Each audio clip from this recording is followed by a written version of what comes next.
Karena bahkan sedikit aja ada perubahan pada gaya hidup kita yang tadinya mungkin sehat, kemudian berubah jadi tidak sehat, atau memang sudah terbiasa tidak sehat, ini akan sangat berpengaruh terhadap siklus menstruasi kita. Sebenarnya kualitas tidur dan siklus menstruasi ini sama-sama saling mempengaruhi. Mungkin terkait mitos berenang, banyak orang yang nganggep kalau lagi menstruasi nggak berani berenang begitu ya. Iya benar. Boleh melakukan apa aja sebenarnya, malah justru harusnya nggak boleh malas-malasan kalau menstruasi.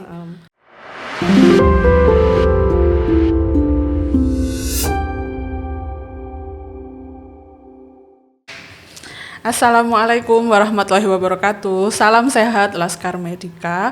Berjumpa lagi dengan kami di podcast kesayangan kita di FKUM Punya Cerita. Semua cerita dimulai dari anamnesis. Saya Bidan Nindi, dosen dari Prodi S1 Kebidanan Fakultas Kedokteran Universitas Negeri Malang, yang akan menemani Laskar Medika semuanya dengan materi yang berbobot, terutama tentang riset, kesehatan, dan dunia medis.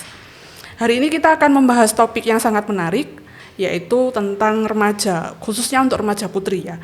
Yakni tentang beberapa hal yang mempengaruhi kesehatan reproduksi, kemudian siklus menstruasi terutama pada remaja putri, yaitu tentang kualitas tidur dan kebugaran jasmaninya.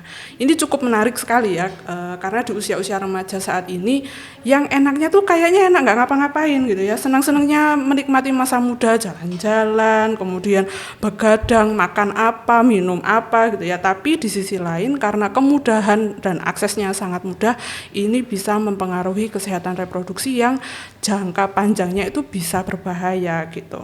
Nah, ternyata semuanya ini bisa berpengaruh gitu ya terhadap kesehatan reproduksi kita. Dan bersama kita sekarang ini ada Bidan Alivia Chandrapuri Astuti yang akan bersama-sama membahas ini, menggalinya menjadi lebih dalam lagi supaya bisa dimengerti dengan mudah dan bisa diterapkan juga dengan mudah gitu ya. Nah, baik, bagaimana kabarnya Bu Alif hari ini? Alhamdulillah agak-agak flu ini Bu.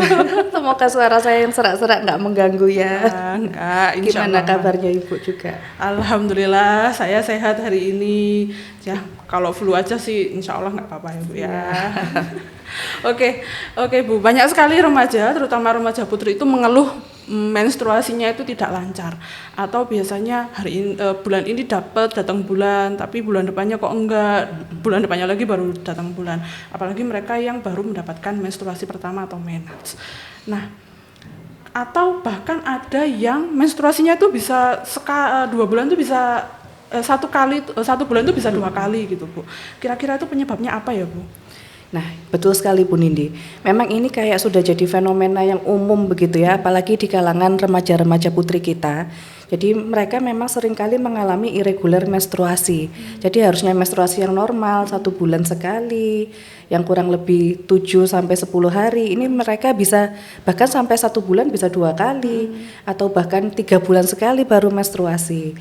Nah, ternyata ini memang secara kesehatan reproduksi seharusnya seseorang tuh dinyatakan sehat jika dia itu baik secara fisiknya, mental maupun sosialnya itu mendukung dia untuk sehat secara reproduksi. Begitu. Jadi memang seorang remaja dikatakan akan sehat reproduksinya termasuk juga salah satu indikatornya adalah bisa mendapatkan menstruasi itu dengan reguler atau dengan teratur. Nah, ini menarik nih. Jika menstruasi itu menjadi indikator dari kesehatan reproduksi perempuan, apa saja sih Bu yang mempengaruhinya? Karena ini kayaknya banyak remaja yang masih belum tahu faktor apa saja yang mempengaruhi kesehatan reproduksi. Nggih, Bu Nini, terima kasih. Nah, karena memang menstruasi ini tuh memang mekanisme di dalam tubuh kita yang cukup rumit begitu bisa terjadinya menstruasi. Dan menstruasi ini juga dipengaruhi oleh berbagai macam faktor, terutama gaya hidup, Bu Nindi. Karena bahkan sedikit aja ada perubahan pada gaya hidup kita yang tadinya mungkin sehat, kemudian berubah jadi tidak sehat, atau memang sudah terbiasa tidak sehat, ini akan sangat berpengaruh terhadap siklus menstruasi kita. Nah, kalau dari gambaran yang ada di layar seperti yang mungkin teman-teman lihat juga, bahwa siklus menstruasi itu akan dimulai dari persinyalan yang ada di dalam otak kita. Jadi ada nama hormonnya, ada nama organ begitu ya, namanya hipotalamus. Di mana hipotalamus ini seperti master gland atau master kelenjar gitu yang bisa mempengaruhi berbagai mekanisme kerja yang ada di dalam tubuh kita. Nah, salah satunya yang memang berpengaruh terhadap siklus menstruasi adalah diproduksinya hormon yang namanya FSH dan juga LH. Nah, FSH dan LH ini dia akan mengakibatkan pertumbuhan dari sel telur. Dan pada waktu fase tertentu ketika sel telur ini sudah cukup matang, dia akan menghasilkan hormon yang namanya estrogen. Dan estrogen ini yang akan menyebabkan dinding dari uterus atau rahim kita itu menebal atau jadi tumbuh dan siap untuk menerima kehamilan kalau memang nanti ada pertemuan sel telur dan sel sperma. Tetapi karena kita tidak dalam kondisi mau hamil begitu ya, jadi pada usia-usia remaja yang kemudian tidak berhubungan seksual, maka karena sudah tumbuh nih dinding rahimnya, karena tidak ada pertemuan sel telur dan sel sperma, maka dinding rahim ini akan luruh. Nah, itu yang disebut dengan menstruasi. Dan lagi-lagi seperti yang saya sebutkan di awal tadi Bu Nindi. Jadi organ hipotalamus pun ini sangat sensitif terhadap beberapa perubahan terutama terkait gaya hidup kita. Misalnya kita begadang begitu ya. Harusnya biasanya jam 8, jam 9 sudah tidur. Ini kita jam 1, jam 2 malam baru tidur nih. Nah, otomatis hormon FSH dan LH tadi dia akan ditekan, tidak akan dikeluarkan sehingga sel telur ini dia tidak akan berkembang dengan optimal sehingga juga estrogen yang dihasilkan juga kurang optimal juga pastinya. Begitu Bu Nindi. Oke, ini cukup rumit ya. Ini adik-adik kalau mau belajar cocok nih. Jadi biar tahu tentang hormon-hormonnya. Nah, kalau gitu bagaimana sih Bu gaya hidup itu bisa mempengaruhi hormon yang tadi kayak FSH, LH, dari mana ini? Gimana mekanismenya? Oke, pertanyaan yang bagus sekali Bu Nindi dan mungkin juga pertanyaan dari teman-teman sekalian ya. Nah, jadi memang pada waktu kita di fase remaja, kita akan mengalami masa-masa pubertas begitu ya. Tiba-tiba keluar jerawat, tiba-tiba kita sudah mulai merasa tertarik dengan lawan jenis. Kemudian ada perubahan sosial, kita lebih merasa dekat dengan teman dibanding orang tua. Nah, perubahan-perubahan ini tuh sebenarnya perubahan yang fisiologis atau yang normal pada remaja. Nah, tetapi kalau gaya hidup yang dilakukan oleh remaja ini kurang baik, misalnya dia sering begadang, tentu akan mempengaruhi hormon yang tadinya sudah berubah juga, gitu kan? Maka akan semakin ada perubahan. Kemudian gaya hidup sedentary lifestyle misalnya ya, jadi mager, malas banget olahraga, malas beraktivitas fisik. Nah, ini juga akan mempengaruhi terhadap kondisi fisik terutama kebugaran kita. Kemudian terkait dengan makan makanan, nah sekarang kan banyak banget junk food. Makan yang manis-manis, yang over manis ya menurut kita ya. Itu malah jadi makanan favorit anak-anak sekarang gitu. Sweet tooth katanya. Nah, betul. Nah, itu malah justru kurang baik juga terhadap perubahan yang memang badannya ini sudah berubah gitu ya. Semakin kurang nutrisi nih untuk perubahan pada tubuhnya. Dan juga termasuk mungkin ada academic stress, misalnya teman-teman yang lagi ujian atau kemarin lagi UTBK gitu kan. Iya benar. Nah, itu juga bisa akan semakin mempengaruhi perubahan-perubahan yang sudah terjadi pada tubuh remaja. Sehingga mungkin yang tadinya dia sudah sempat menstruasinya agak lancar nih habis menstruasi pertama, kemudian jadi kacau lagi gitu. Nah, bisa jadi gara-gara gaya hidup. Ini, betul. Ya. Oke, ini sangat menarik sekali tentang riset ini dan ini akan membuka mata kita, terutama saya juga mungkin akan banyak belajar juga menghadapi perubahan-perubahan ini karena kita akan berhadapan dengan remaja-remaja Gen Z, Gen Alpha, Beta juga ya Bu, yang betul. Ini sangat-sangat susah nih kalau misalnya kita sendiri nggak mengerti tentang ini. Nah, riset-riset Ibu juga banyak ya tentang ini berarti ya? Iya, terutama kalau yang ingin saya sampaikan di sini mungkin yang lebih terkait dengan kualitas tidur dan juga kebugaran Bu Nindi. Oke, nah jadi memang betul. Jadi memang ada banyak sekali kan tadi perubahan gaya hidup yang menyebabkan perubahan siklus menstruasi. Nah, kalau yang ingin saya share hari ini adalah bagaimana kualitas tidur kita. Jadi sebenarnya kualitas tidur dan siklus menstruasi ini sama-sama saling mempengaruhi. Oke, menarik nih. Karena kita mungkin baru tahu nih ada beberapa remaja kayaknya suka nge-game gitu kan ya. Betul, nonton Korea, drakor gitu ya. Mereka bisa sampai begadang nggak tidur karena mau menamatkan nontonnya. Nah ini penting nih, coba monggo Bu dijelaskan bagaimana nih kaitannya. Baik, jadi seperti yang sudah saya jelaskan sedikit di awal tadi, bahwa hipotalamus kita ini tuh sangat sensitif terhadap beberapa perubahan terkait gaya hidup. Nah, kalau kita dengan sering begadang, sering tidur malam, salah satu hormon yang namanya kortisol itu dia akan meningkat.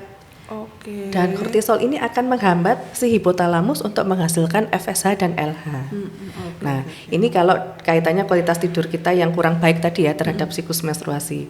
Tapi sebaliknya juga, kalau kita lagi menstruasi seringkali kita ngalamin kram di perut ya, disminor, atau mungkin kita was-was, aduh dipakai tidur tembus nggak ya?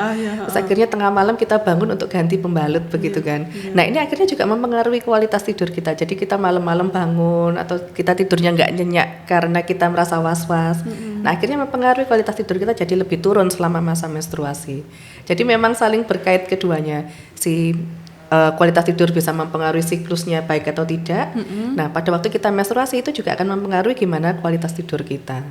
Gitu. Ini sangat rumit ya. Iya, betul jadi sekali.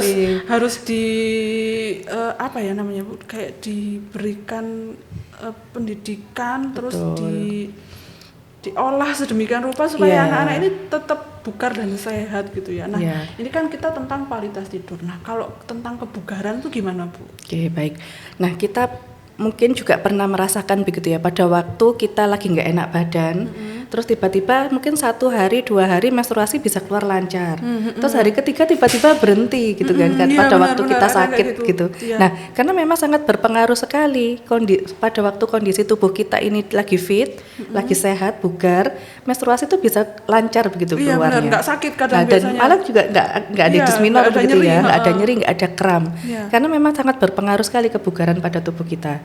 Maka dari itu, dengan kita bisa menjaga kebugaran pada tubuh kita, siklus menstruasi juga harapannya juga tetap lancar begitu Bu Nindi. Sehingga darah haid yang harusnya keluar juga bisa lancar begitu juga dikeluarkannya. Oke. Gitu. Nah, ini menarik nih. Karena anak-anak sekarang tuh remaja mungkin mulai banyak ya penggiat-penggiat yang running atau jalan pagi.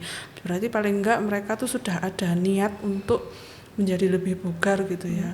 Karena mungkin ini salah satu PR kita sebagai orang tua gitu ya, sebagai orang yang lebih merasakan hidup lebih dulu gitu ya, untuk ngasih tahu mereka bagaimana tentang kebugaran jasmani ini. Nah, contohnya ini Bu, misalnya contohnya olahraga apa sih atau hal-hal aktivitas fisik apa yang bisa dilakukan oleh remaja supaya siklus menstruasinya itu bisa lancar?